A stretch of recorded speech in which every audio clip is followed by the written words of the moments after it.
In this episode, Jahed and I connected with Gregory Landua, the CEO and co-founder of Regen Network. Regen Network is building an ecological data and asset marketplace on top of a technological knowledge commons. Specifically, today, Regen is originating digital carbon assets in order to stimulate Web3-enabled regenerative finance. This is a great primer episode for folks who want to understand the theory and practice behind regenerative finance. We hope you enjoy the episode. Hey, Gregory, thanks for joining us today. Yeah, awesome to be here, Jahed. Hey, Martin, good to see you both. So we usually like to start these things with just a quick little intro. So perhaps you could tell us the story of Gregory. How'd you get here? And start wherever you like. Okay, the story of Gregory. Well, the Cliff Note version, I guess, is I was born in Alaska. I am the son of a wildlife biologist and a chemical engineer. So my parents were working on sort of like, I guess you could say, different sides of maybe sort of like the do less harm economy and the extractive economy.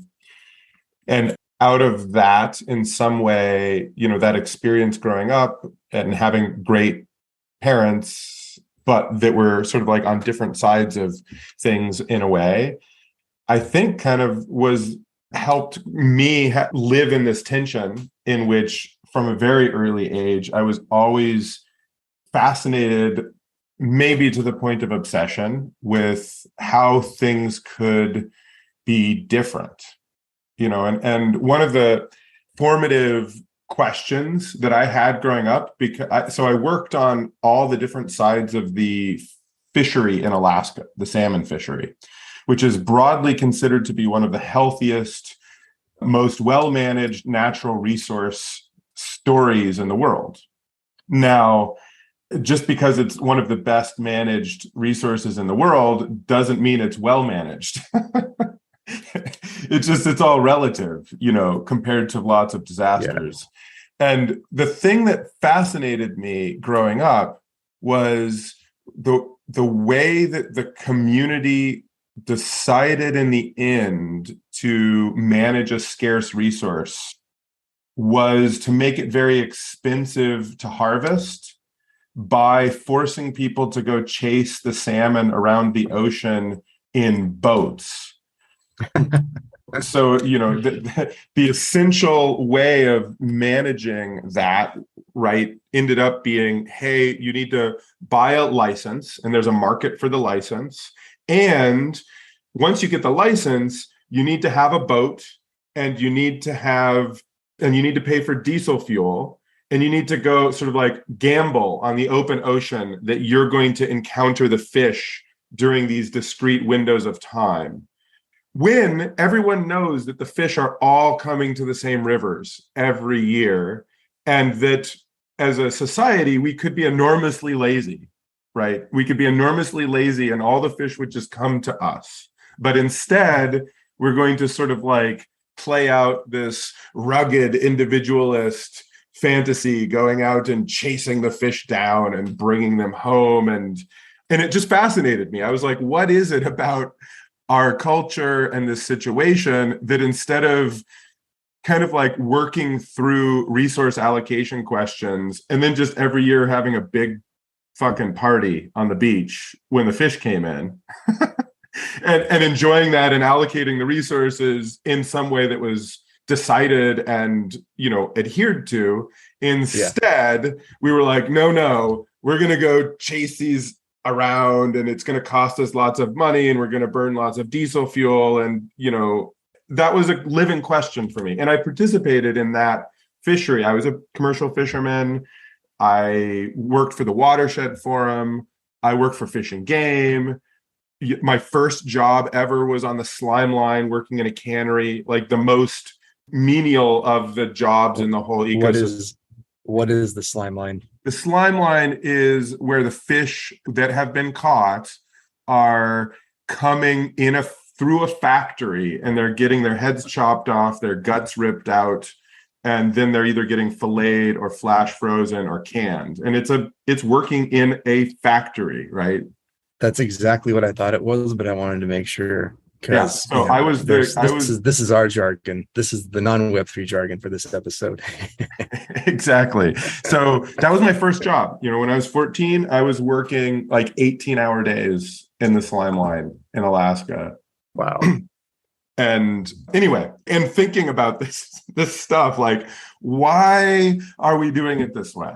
Like, why are we doing it this way? So that's, and maybe just a quick fast forward. I went out of state to Oregon to study environmental science. I had a, sort of a study abroad gap year in there.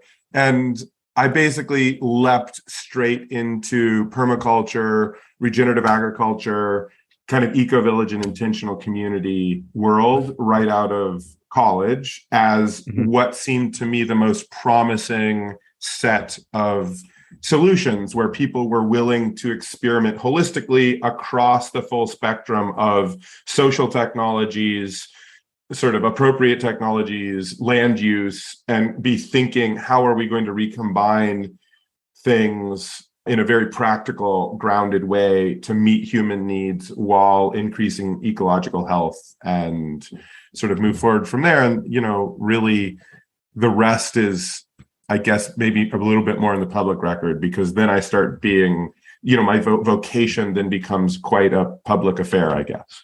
Right. So take us through to that, because I think, I don't think everyone, maybe you've talked about it for one other podcast, but, you did the permaculture thing. You started a cooperative, I believe, in Ecuador, or maybe I think it was chocolate or coffee. I don't remember exactly, but yeah, give us a bit of detail, because I think it all feeds into Regen Network itself eventually. It does, definitely. Yeah. Well, so I kind of started apprenticing myself and in the permaculture world. And my entry into that was actually to become a sort of an education coordinator.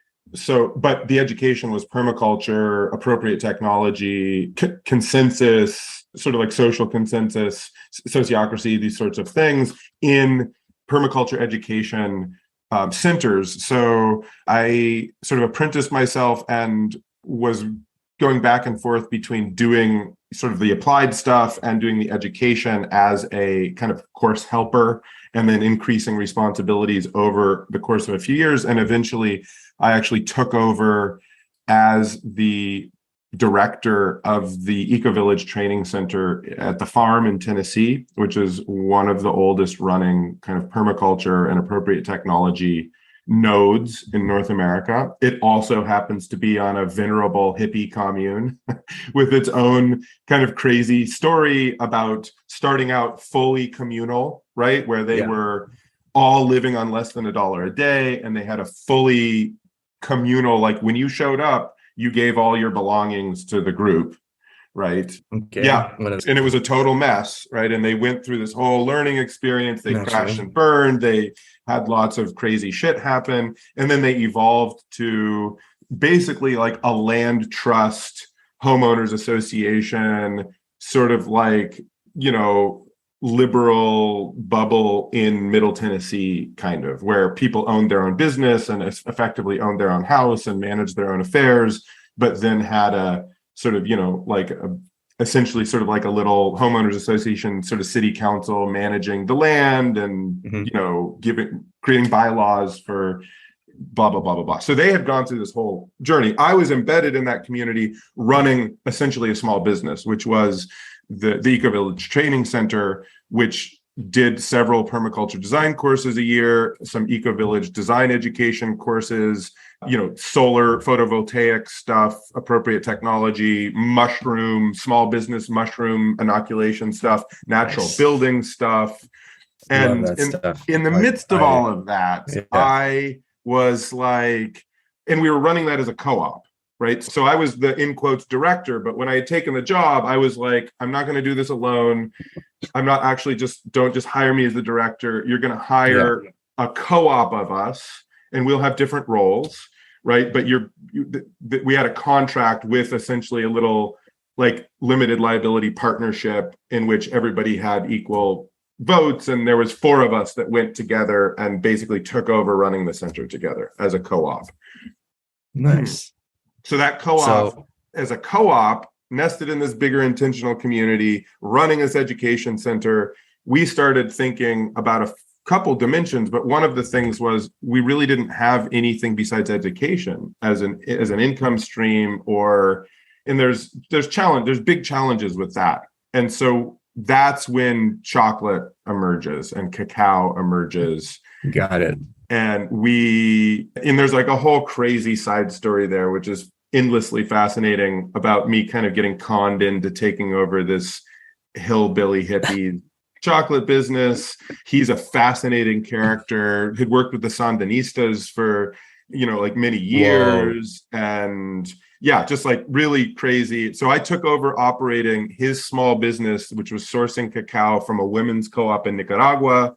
I had a existing, very rooted relationship with a small community in Ecuador, which is also its own crazy story. And we started doing sort of a direct trade kind of CSA model, subscription chocolate business, basically to augment what was going on in the education center and try to start to build a little bit of sort of like micro industry, food, cacao, chocolate stuff. And all of this was within this sort of like beautiful, idyllic vision that I had of building a sale trade network, and actually like getting to the point where we were moving the products with sailboats and doing a completely alternative sort of like circulatory flow of the goods and services. Yeah. And needless to say, that piece has yet to actualize, although I'm still somewhat fixated on it. Nice. I mean, yeah, absolutely. So am I, because you enter like sailboats, micro production, micro dispute. This is super interesting. Bioregionalism potentially enters into play. There's a lot of interesting shit happening there. But so much. It was so rich. And we hosted the last to date bioregional congress there at the farm. Yeah. So we were trying to support the bioregional movement and thinking about that. So much emerged out of that. So out of that moment in time, like 3 years on the farm in Tennessee, I co-founded Terragenesis International, which then later incubated Regen Network. I founded what we were calling Booyah Cacao, which then turned into Nova Monda Cacao and Chocolate, and anchored a lot of different experimentation. And we sort of brought the seeds in a lot of ways of the regenerative agriculture movement together, because by the end we were running these events with all of the leading sort of like experimenters at the edge of what has now sort of become regenerative agriculture, at least within sort of like one of the wings or lineages of it. And then the last piece that happened, that's most directly related to Regen Network in a way, is we started hosting this participatory workshop summit thing that we were calling the Financial Permaculture course. And so the first one was in 2008 during the middle of the financial collapse. I think it was in 2008. We did another one in 2009. There was subsequent ones after. And that Financial Permaculture course was pretty crazy. We were bringing together senators from Tennessee, small business owners, solar experts, waste experts, agriculture experts, finance experts. We were doing complementary currency design in this small rural place in Tennessee. We were talking about, people were envisioning what you might call it different things, but what sort of a solidarity or economy based on mutualism and regeneration, local production would look like, and how to get there. And I think we planted a lot of seeds. Some of the seeds that were planted and emerged at that time, Ethan and I coalesced what we were observing in that kind of participatory design workshop space into the 8 forms of capital. A lot of what we were talking about. Let's pause here, actually. Before you get to the 8 forms of capital is exactly kind of what I wanted to back into. Before we get into that, one thing I wanted to ask you was, we unpacked some jargon here for folks. Can you tell us real quick, what is permaculture? Because I think a lot of people are like, what is that? Permaculture is what's it called when you smash 2 words together? Portmanteau. Portmanteau, yeah. Yeah, portmanteau of permanent and agriculture. It is described often as a design science that is focused on the question of how to meet human needs while increasing ecological health is the definition that I like the most. I'm stealing that from a great permaculture teacher called Rafter Sass Ferguson. That's my favorite definition. Permaculture is as a design science is built around three main ethics. So it has an ethical frame as a design science, which is often unique. Those three ethics are earth care, people care, and fair share or future care is sometimes talked about. And so fair share, people have some different takes on it, but it's also sort of like equitable redistribution of resources is one of the ethics in sort of from a beginning. And then it has a set of principles that were based on observing indigenous traditional ecological knowledge and land use practices, science, and a bundle of just like natural observations. So it has a set of design principles. There's actually probably 5 or 6 discrete sets of design principles, depending on what school of permaculture you're coming from.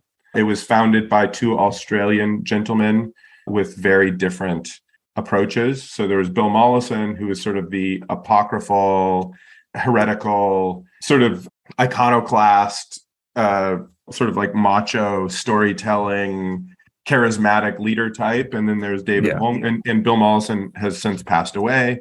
And then David Holmgren, who is more of the quiet, sort of studious, empirical, understated archetype. And so within that, then there's permaculture. I'd say, I think I was part of sort of the 5th wave of permaculture. I think since then, there's at least 2 more waves that have happened. So it's kind of a crazy, weird movement, permaculture. So I think there's a lot of really interesting principles there that you touched on within permaculture. You know, I like this earth care, people care, fair share, or future care. I think the last 2 you said were somewhat interchanged depending on who you ask. So I think like in order for you to even be able to share, you have to be like, how much did we share? How do we share how much we make? There's a lot of questions around, you've been saying the term resource allocation, stuff like that, right? And I think that feeds right into what you're about to tell us about 8 forms of capital, right? Because that's what I found really interesting about your past work and a lot of the stuff that, you know, you sent me before when we first met, you're like, check out this book. I'd love to dig into that just because this is now becoming a key area and it touches on your background a lot, right? Like when you think about capital these days, people think of there's land, there's financial capital, there's a bunch of at least 2 there, that 2 or 3 that people commonly think of as capital inputs. And depending on who you ask and how financially savvy you are, but you wrote a book called 8 Forms of Capital, and it seems like much of it must have come out of your experience in working with systems that are trying to lead to better ecological health outcomes and such like that. So I'd love to hear a bit more about how did you back into this 8 forms of capital thesis after, around that time when you were digging into permaculture? Yeah. So the book is called Regenerative Enterprise, version 1. And the subtitle is Optimizing for Multi-Capital Abundance. And then it's sort of framed around the 8 forms of capital, which we would consider a framework to guide questions and inquiry around types of wealth. And we used it a lot in conjunction with holistic management, holistic goal setting, which is its own discipline that is commonly practiced in the permaculture world and the holistic management world. Allan Savory created holistic management. The 8 forms of capital is widely taught now in permaculture design courses. And a lot of people are sort of teaching, I guess, sort of the enterprise business planning sections of permaculture courses sort of from or inspired by Regenerative Enterprise. So it's kind of become a little bit of a cult classic within the permaculture community. Disclaimer, I think in a lot of ways it's outdated. We're due for a version update, I think. Someday when I have the time and or a group of people would like to collaborate on that, I think that'd be great. And as you mentioned, the 8 forms of capital really did emerge through observation, right? So it wasn't an abstract academic process where we started to uncover the 8 forms of capital. We were observing the patterns of sort of like common types of value that could be grown and stored and leveraged and exchanged between themselves within a business or between businesses, within a community or between communities. We really wanted to create a framework to broaden, to do two things: to broaden people's understanding who are fixated with financial capital, right?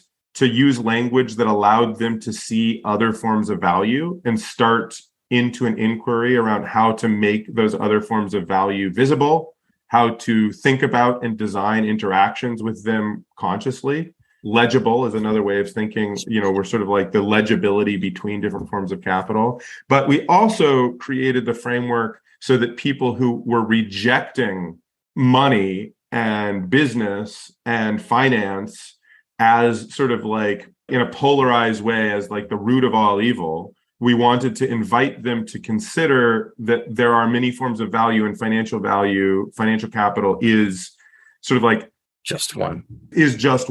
And in fact, just like anything else, could be well designed and well managed, or poorly designed and poorly managed. And so that it isn't sort of just like, in quotes, sort of like a cancer that if it was gone, we'd be fine. Right. But instead, no, this, like, yes, things are imbalanced. And so we can use the 8 forms of capital to say things like the dominant flows over the last, 300 years or so have been the liquidation of living capital for the accumulation of financial capital. We can point the same thing. We can say cultural capital. We can say cultural capital is currently being liquidated and metabolized and turned into financial capital. We can talk about the impacts of financial capital and the interplay between financial capital and social capital, which is a little bit more complex. We can think about the relationship between material capital, living capital, and financial capital. So it gives us a framework for asking better questions, right? Yeah. But it is not meant as a model, and it's living, it's emergent. A lot of people commonly ask, why didn't we include time or temporal capital? A lot of people point out sort of, hey, why isn't health capital in here? There's a common set of patterns that people's minds spring to. We did our best to think with some living systems framework. So creating sort of like that combination of observation and relationship. So I would sort of say temporal capital, I would link it to the attention economy. And it's human time and attention that is oftentimes, from a Marxist perspective, talked about as labor, which I don't think is a form of capital. I think it is like the connective fabric that connects the different forms of capital together. Right. And we talk a little bit about that in our writings, probably not as much as we should, but sort of time and attention is our way of talking about labor. And it is how we go about giving our time and attention dictates the relationships between these different forms of capital. Plus, like, it gives you potentially a way to think about time outside of discounting, right? Which is kind of like the way that that the neoclassical models kind of use to sort of use time as we can kind of discount against the future for X resource, build a derivatives market, et cetera. Totally. And another disclaimer here is, as I mentioned before, although I took economics in college and I hated it and thought everyone who was studying it or doing it was fucking stupid and crazy, just to be honest. Like, I thought it was like pathological to me when I took. Yeah. I just want to point out here just quickly, Gregory, I started in neuroscience. I dropped out of University of Chicago. I finished in economics, but it was only because it was easier than the neuroscience. So I don't want to be put in that group. Well, and this is my naive reactive self. Like, when I was in college and I was so I like rejected it, but at the same time I was, as you can tell, I was like fascinated with it. So my first step in a weird way was to like throw it all away and go create this complex emergent situation to observe and kind of regenerate a folk theory of economics, right? And so it was not based on reading. It was sort of like, I pushed all that stuff away, all those other thinkers and all you, I'm just going to assume that it's bad. And that's naive. And I'm not suggesting that that's like the optimal way to approach things. I'm just owning that is the way that I approached it. And then through sort of, again, really, it's a folk framework. I would consider the 8 forms of capital and regenerative enterprise to be sort of a folk economics, right? We were creating it from the grassroots up through experiment and through sort of a systematic observation and participatory design to create something that seemed to match our need and the moment. And since going through that experience and kind of having that grounding, I am much more fascinated and excited. And I feel like I have the ability in a non-reactive way to sort of engage with and appreciate and understand the wisdom that's embedded in the academic discipline of economics, but sort of taken with a grain of salt. I have sort of a foundation of my own, an empirical foundation of my own to say, that maybe is, I don't know, let's be cautious there, or, oh, that's very interesting, right? That's very interesting how that's being approached. So now I would say I'm much more fascinated and interested in the formal discipline and the sort of like getting into the mechanism design and the game theory, like the different branches of economics that then start to bring us towards or are actually emergent out of the crypto economy.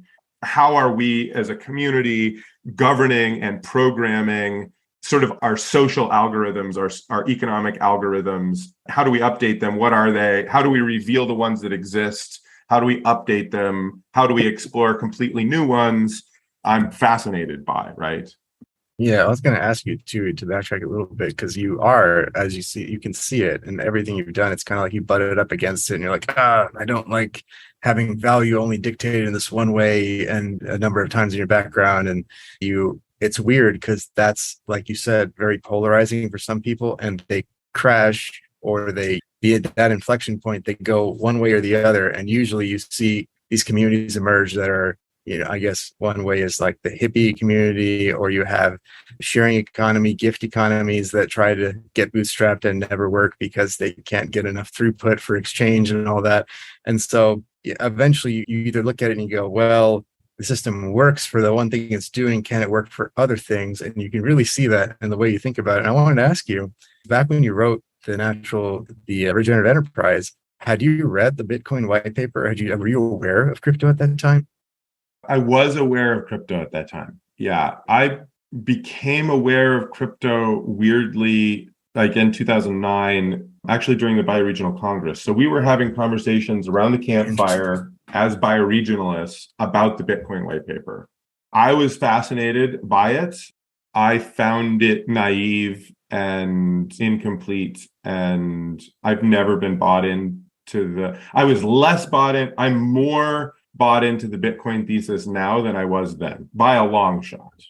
But by a long shot. To me, at that point, it was cool and interesting to think about the and I resonated with the decoupling of the creation of money from the sort of central banking system. At that time, I had a sort of a naive straw man understanding that was born out of what's the Venus Project's old documentary with there's like I've seen other people in the space were influenced by it. I had a similar naive understanding about banking and finance that it seems that Satoshi did, right? As far as I can tell, Satoshi and the Bitcoiners don't have a solid understanding of how money really works. I could get into like how it does work and how it doesn't work. I won't dispute that. I pretty much agree with you. And just to share with listeners, like the Bitcoin white paper and me at that time both assume and both give way too much power to central banks. Like central banks do have some levers to influence markets by adjusting interest rates, by printing some amount of money, but they do not control the money supply, right? The money comes into being, the vast majority of money, I don't even know what it is, but it's a vast majority of money, comes into being through private lending, private debt in the fractional reserve system. And so I did understand that, but it's sort of talked about in a very centralized way, oftentimes, right? And so I understood fractional reserve, but it gets conflated. And anyway, we actually have a much more weirdly decentralized money system than I think most Bitcoiners would give the system credit for.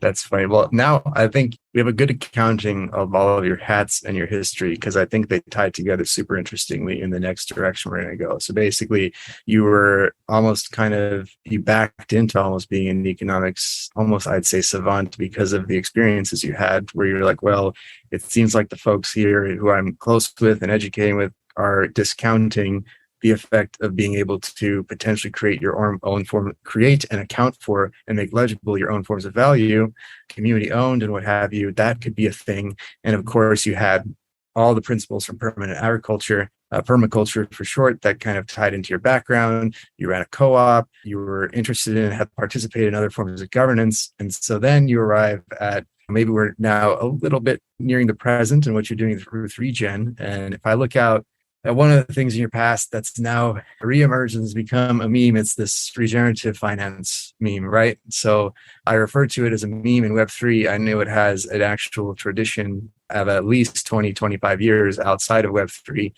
Can you tell us a bit, for you, what is regenerative finance? Yeah, I mean, I think there's a couple of different lineages of thought that should be discussed when we discuss regenerative finance or refi. I think there's sort of the regenerative enterprise, sort of like what I just described, the part of that I've been a part of. This sort of like permaculture, emergent. I think transition towns was happening at the same time. I think there was like a very rich, around that same time as Bitcoin was coming out, rich sort of like, in a way, independent movement, permaculture inspired by and large. It's like how permaculture approached as a movement, money, finance, ownership, and what is called in the Permaculture Designer's Manual, invisible structures. So there's that lineage. Then there's the Carol Sanford Regenesis living systems approach, which is adjacent to and related to, but is its own thing. And she wrote a book called Regenerative Business. And there's a couple of other ones, The Regenerative Life, No More Feedback, a bunch of really amazing books in which she's exploring, kind of based on like her definition of regeneration, which has really deeply influenced me, really has to do with sort of evolutionary capacity and capability to regenerate itself in a dynamic, ongoing way, right? And so these are two different schools of thought. And then you have John Fullerton, and he wrote a white paper called Regenerative Capitalism back around the same time that we were writing Regenerative Enterprise. So, and he similarly sort of like set up a set of principles around that I think, that are adjacent to, then you're sort of going on the spectrum, that are adjacent to sort of circular economy approaches to thinking about things. You have sort of donut economics, think Kate Raworth's work. And all of that, preceding all of that, I would really say is E.F. Schumacher's work, Small is Beautiful, and sort of adjacent thinkers. And there are some, and then sort of like the ecology side of things, I think has always been very important. So you have like Lynn Margulis and, James Lovelock, and sort of like systems theory. Gaia. Some of the names and thinkers that I think oftentimes are inspiring people to be thinking about this, like at a deep, more maybe or esoteric. I think David Bohm and Gregory Bateson, and there's sort of like people who are like thinking deeper about epistemology. I think then later, another strand, which I think is very important and influences a lot of people in the current refi movement, which I've sort of forgotten and interweaves with the ones that I just laid out, is Charles Eisenstein's work, such as The More Beautiful World Our Hearts Know Is Possible. I think that was sort of his first one. And then Sacred Economics was the one that's sort of most grounded, in which he's exploring gift economics. So that's kind of the landscape of pre-crypto regenerative finance, regenerative economics, I see it from my little corner. And I'm probably missing people who are doing great work, for which I apologize. But that's the landscape that I have some relationship to. And then, that's a great solid basis for a lot of this stuff. And honestly, I captured all of it in the show notes. So don't worry if you're listening. You're like, oh no, what were all those books? They're all going to be in the show notes. Don't worry about it. But can you tell us in a bit, you're about 3 or 4 years into Regen Network. What do you kind of see as where's the launch pad, I suppose, for what refi is in crypto and Web3 and what it came from? Is there a connection, or is it its own thing? Well, I think there's two potentially complementary, two potentially competitive visions for refi. So you have some people who I think have glommed on to refi, who I think are by and large completely ignorant, whether willfully ignorant or just bringing the spicy, just ignorantly ignorant of sort of there is a movement, there's an exploration, there's a body of work, there are even sort of like even rigorous academic approaches, and a growing sort of like community of inquiry around how we can shift our, sort of like the meta question being, well, no, I'm not going to go into the meta question. I think there's sort of like in the crypto space, I think there's sort of a naive and ignorant adoption of the regen and refi meme that doesn't understand the underpinnings of a movement beyond crypto. So they just sort of like picked it up and they vibed with it. And they're like, whoa, this vibes with me. Now let's like put it on hyper. Let's like insert Ponzi games and just like pump it. Let's just pump it up. Meme coin the hell out of this. Yes. Stuff. And then there's sort of like the middle ground of people who are intellectually curious enough and that does some good things. It creates spaciousness and interest and opportunity for people to engage and sort of like grow. And then the intellectually curious among them are sort of like looking under the rug or whatever and going like, wow, there's a trap door down there. And it goes way, way, way down. The rabbit hole goes pretty deep actually around what is possible. And then I think there is actually a fair community of people sort of similar to Regen Network and our corner of things that actually came from the other direction, that came from this sort of like emergent wave and found crypto and thought to ourselves, oh, interesting. Wow. So this, and so maybe it's worth sort of unpacking that a little bit. I also want to talk a little bit about sort of like the real origin and idea of Regen Network. I think that's probably, Absolutely. Those are two sort of independent things to unpack.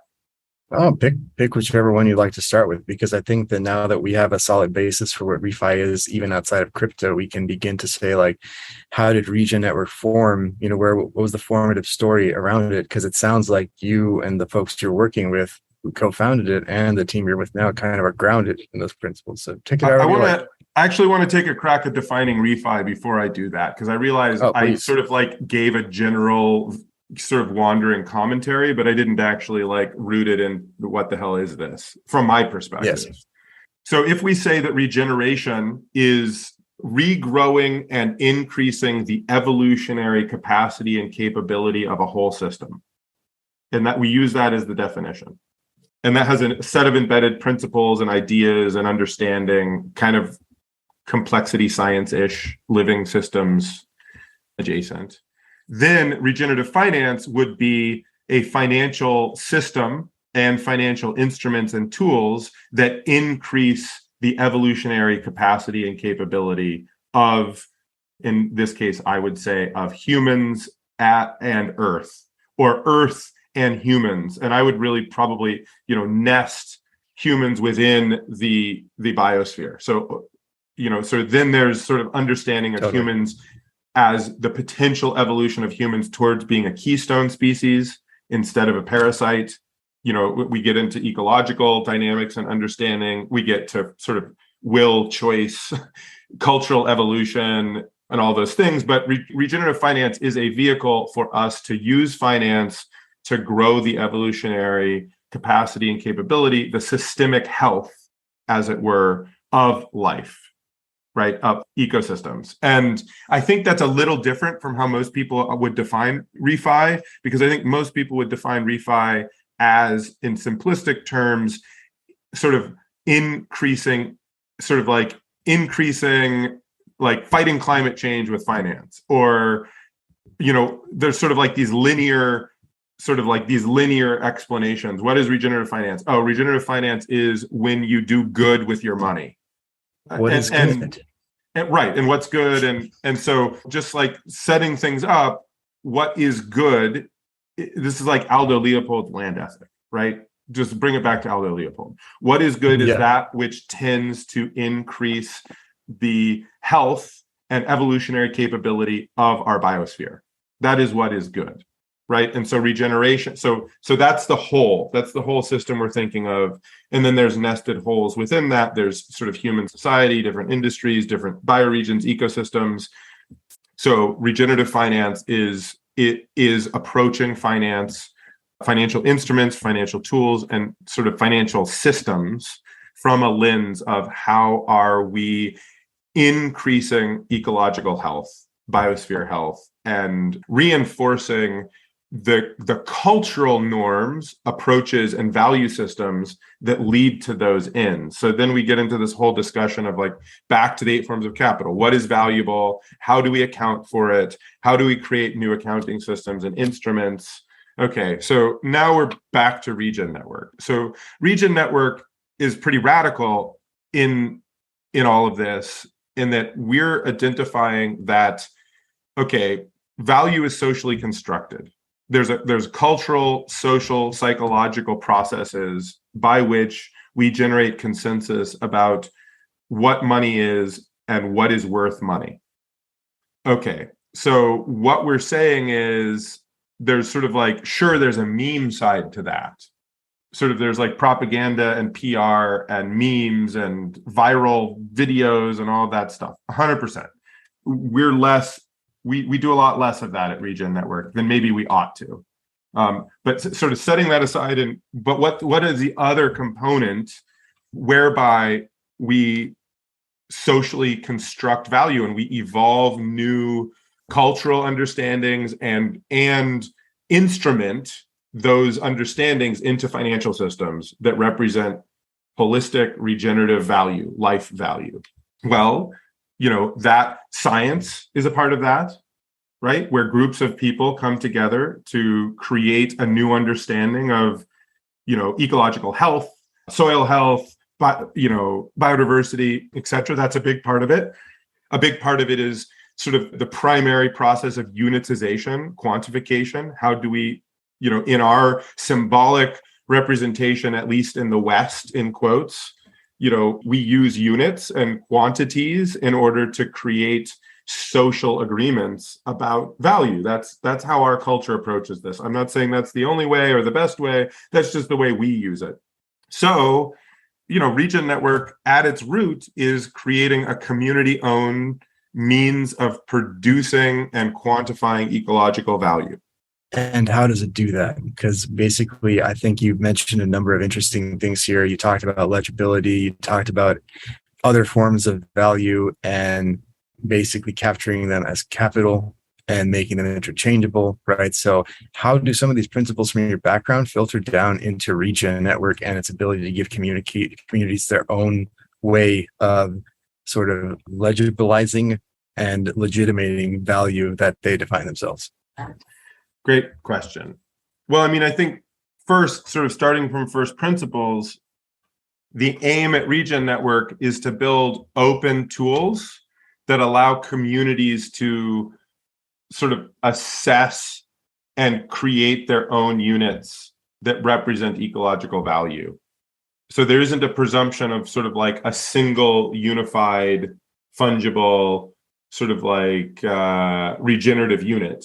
Instead, we're coming at it from sort of a pluralistic approach where we're saying there's going to be context-specific, place-specific, people-specific, ecosystem-specific units.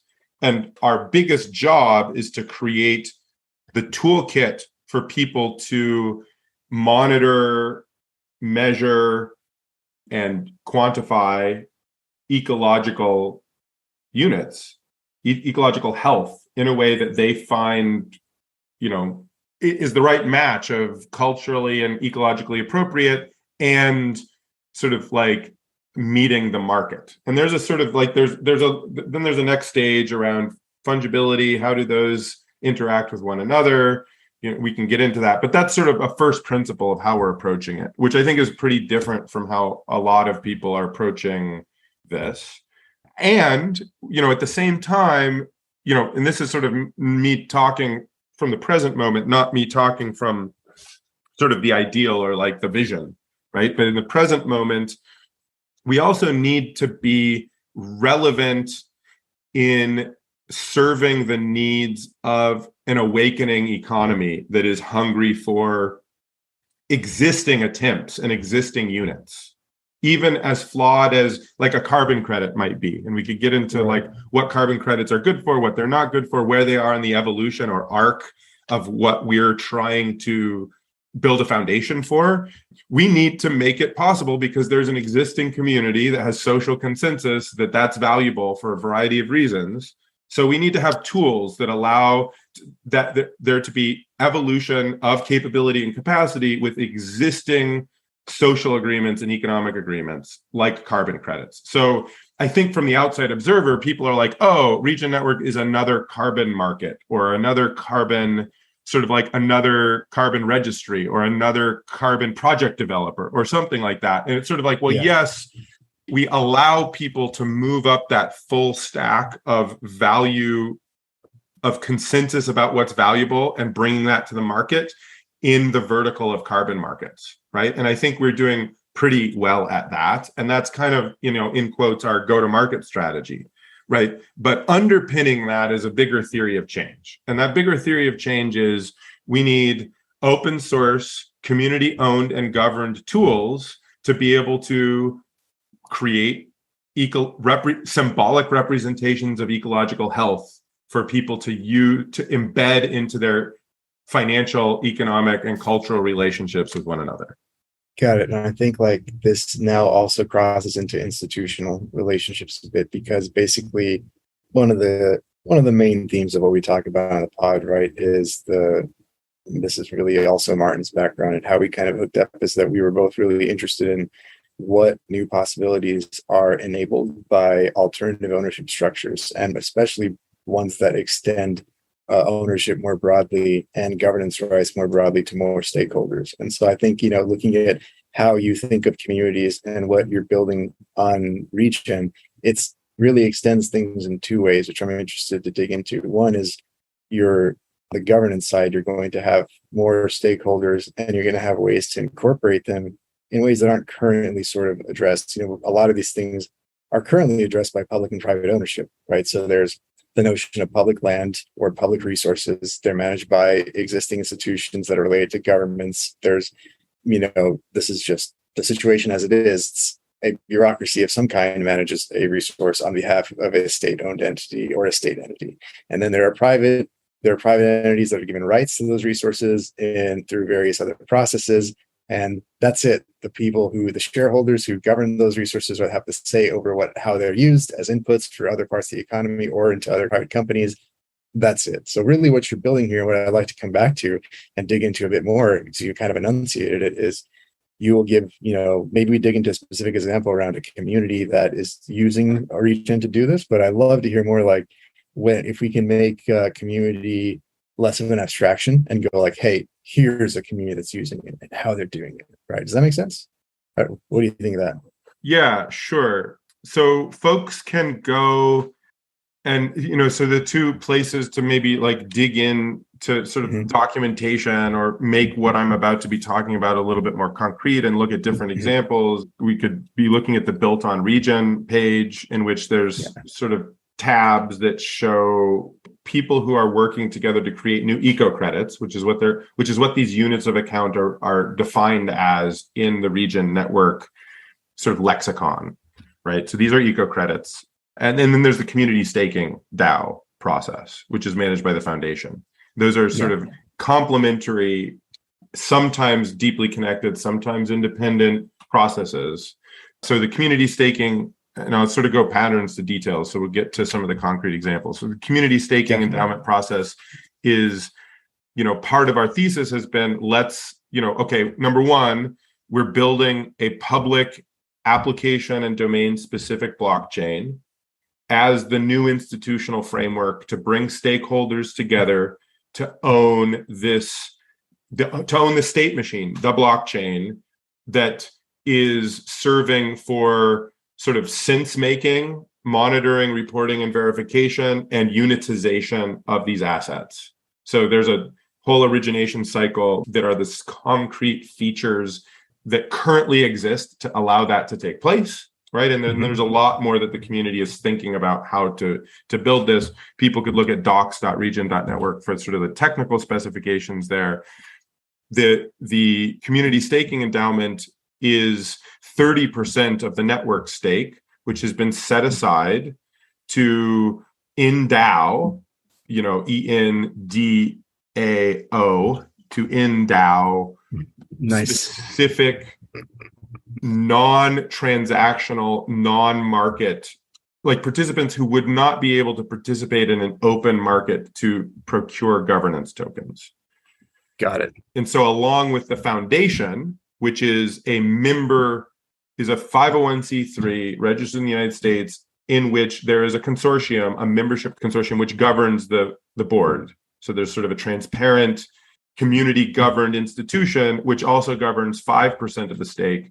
There's 35% of the stake, which is set aside for known organizations in good standing with missions aligned with the network, in which you can only procure those tokens, and when they get endowed, they're non-transferable. So there's this interesting experiment on Regen Network, which is sort of a hybrid in which we have a Byzantine veto of previously excluded stakeholders, environmental and indigenous rights activists, right? This is awesome. Rights of nature organizations, science groups, civic organizations.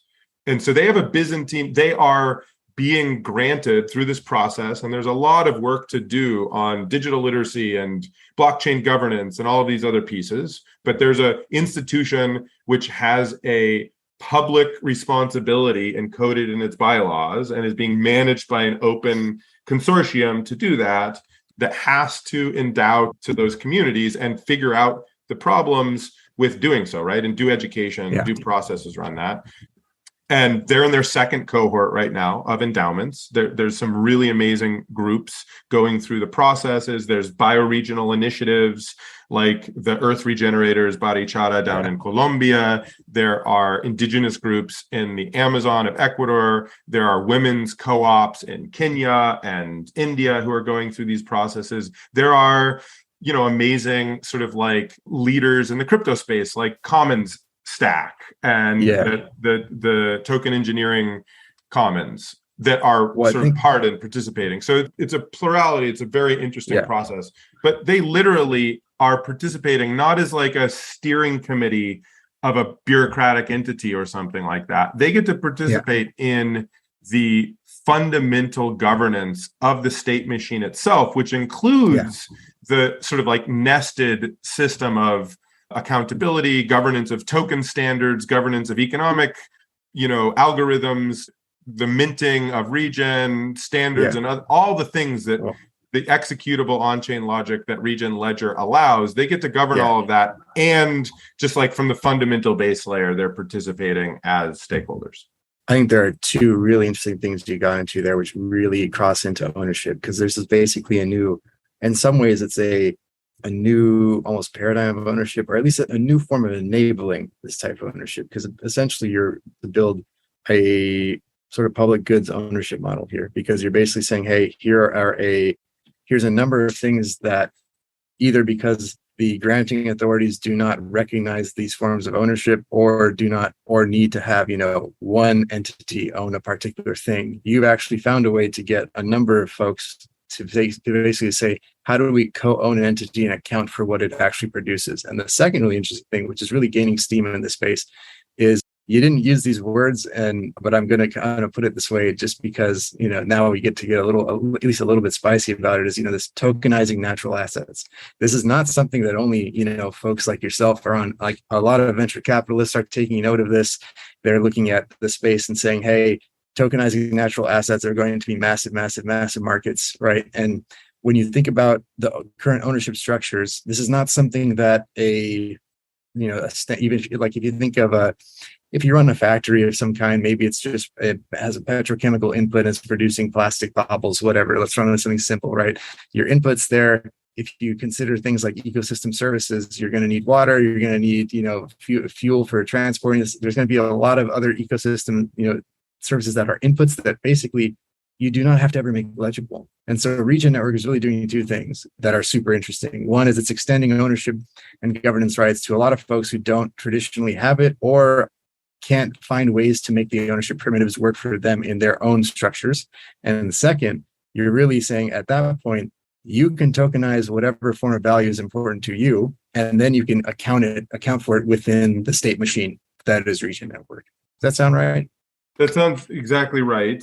And, and I just want to say for a second, like at the high level, there is going to be the neoliberal economy is giving, which we're all embedded in.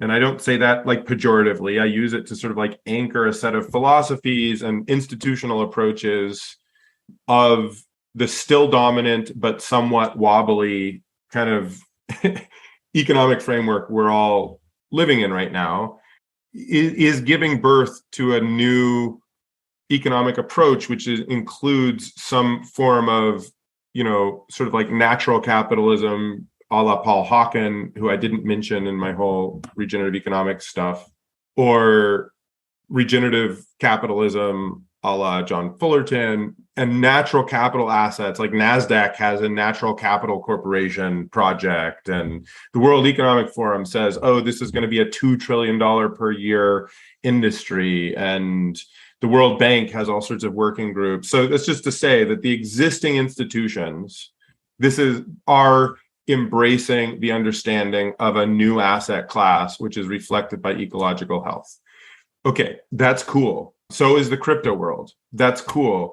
Okay, but fundamentally, this isn't just hand-wavy, airy-fairy, hippy-dippy bullshit to say that the process of making something legible needs to include stakeholders that both the crypto economy and more so, or to the same extent, maybe, the existing neoliberal economy has left out.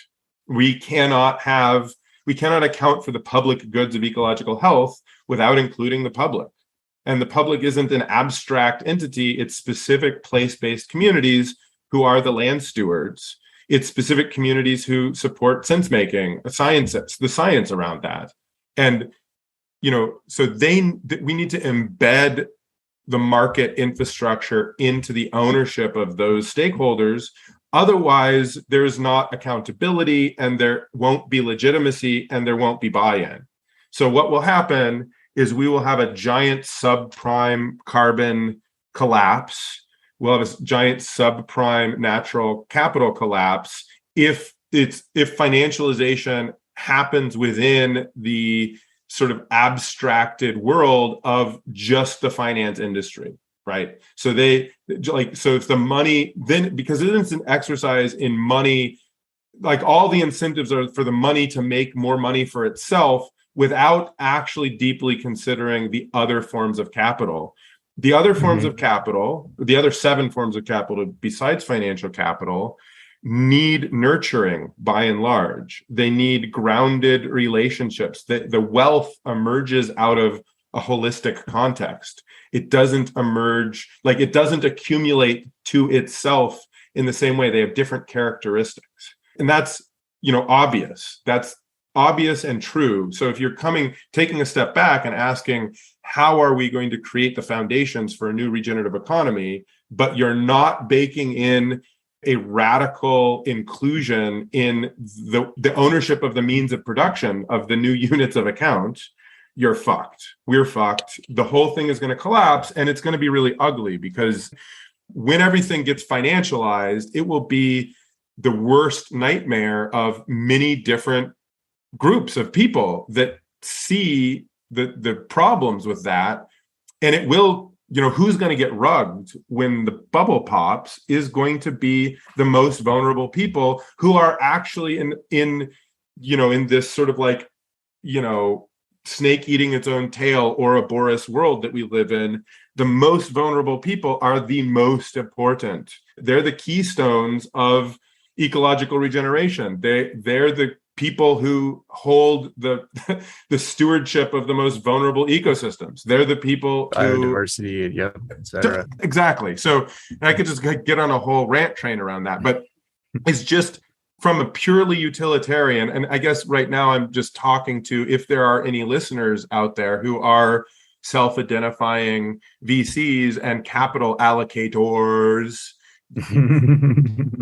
they need to understand that, any play that they're going to be backing needs to be competing with Regen Network on better reflecting the ownership of previously marginalized peoples, because if you're not competing with us or investing in that, it's an open community initiative. You're welcome to just join it instead of compete with it. That's cool too. But if you're investing in something that's competing and you're not competing on the axis of radical inclusion, you will fail. And probably you'll catalyze the entire endeavor to fail too. And then things will get ugly. I think that's a good spot to begin to ask. We covered a lot of ground on what refi is, what natural capital is, what good possibilities are. When you look at, the movement today, you dug into a little bit of what you see as problematic, but where does it go wrong from here? Right? There's poor ownership structures. There's, not including folks.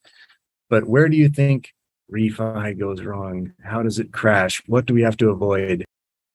Boy, I think the biggest risk is that at this moment, and it's already happening, so the chances of refi succeeding are diminishing by the day, I think. From my sort of like jaded, curmudgeonly, I've been doing this for years, you fucking kids, get off my lawn perspective. I am also a curmudgeon, so I'm sure I'm going to share this. Go on. So there's a massive market fragmentation taking place, which, from a naive perspective is like, oh, great, there's going to be all this competition. Okay, but look, the competitive dynamics that are emerging are not about substance. They're about hype. And so therefore, the people who spend the most money on hype cycles will win. And the public, we're talking about an esoteric, we're talking about, we need to grow our evolutionary capacity and capability as a community, as a culture, as individuals, as businesses, as a society, to value ecological regeneration, right? Not to trust someone else to do it for us. Because if we're trusting someone else to do it for us, we get into this weird social media, hype engine, fragmented, polarized team, dynamic marketplace in which the competitive dynamics are such that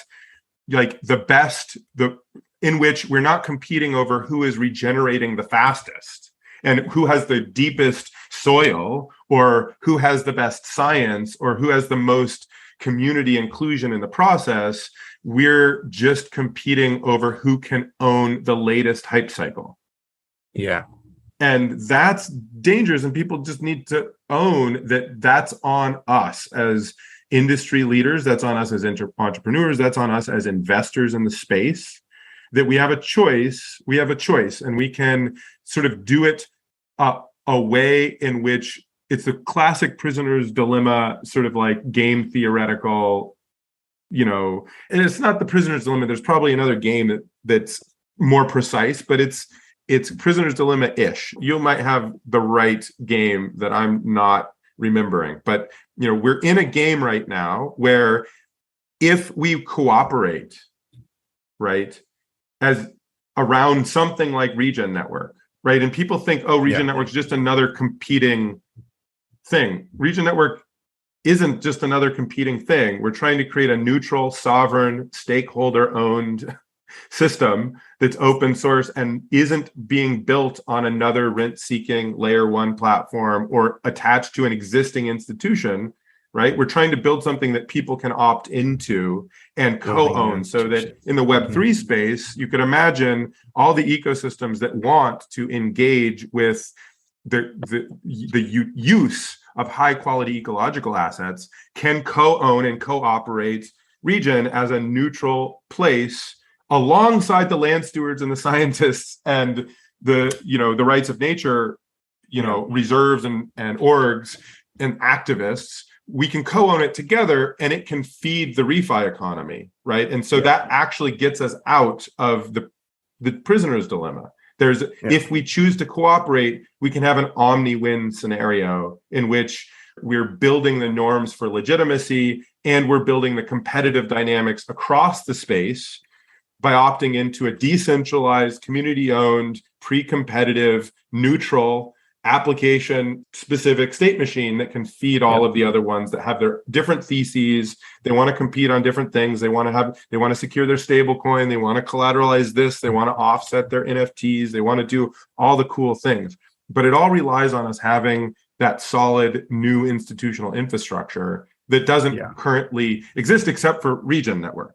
But the risk is everybody tries to create it in a fragmented, weird way.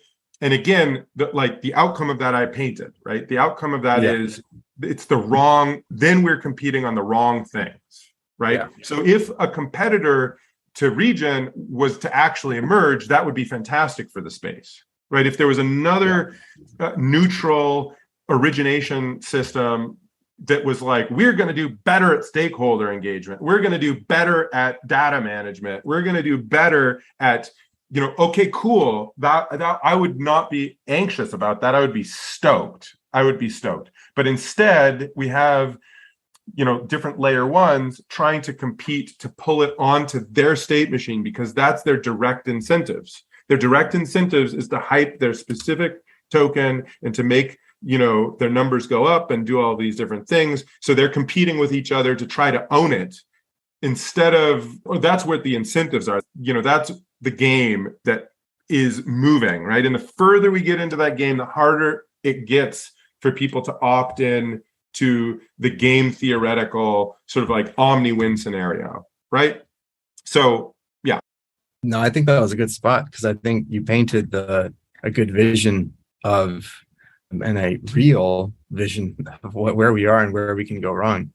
And I think it really encapsulates everything we covered, which is community governance, community ownership, the way we're not measuring ecological health really outside in little niches elsewhere around the world. Scientists are doing it, but we need a way to coordinate around this. I think you really nailed that. That makes a ton of sense.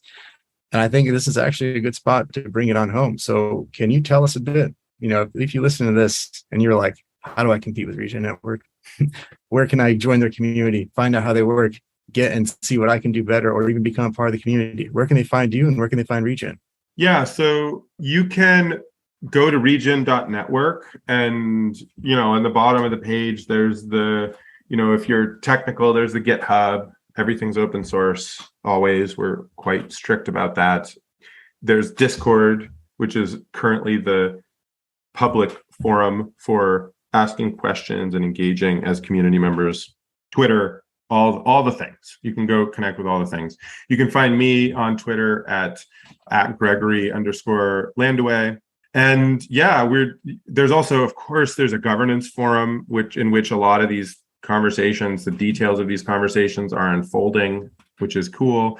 And you can tune in to Regenerati News Hour. We have a Twitter Spaces every week in which we get into geeky, fun, community-driven conversations about kind of the edges of what's happening. And we talk about AI and machine learning, or we talk about, the community discussions around our token economics and how we might upgrade those. We talk about different eco-credit initiatives. All sorts of fun things are happening in those Twitter spaces. So those are that's the brief overview of how to engage if folks interest is piqued. And, definitely I would say this is we are doing our best to build in public and build with and for the community. So yeah, just super excited if people are enlivened by the idea to just, roll your sleeves up, come dig in. Awesome. Thanks so much, Gregory, for joining us. And we really appreciate your time. Yeah, Thanks for having me. It was fun. Hopefully my ranting was useful. No, we're going to have to get you back on again, but to go into this in more detail. It's always great to hear you talk because you know so much about the space. Right on. Thanks so much. I appreciate it. Great. I love the work you guys are doing on the podcast. Super honored to be here. Awesome. Thank you. My girl gave me a book.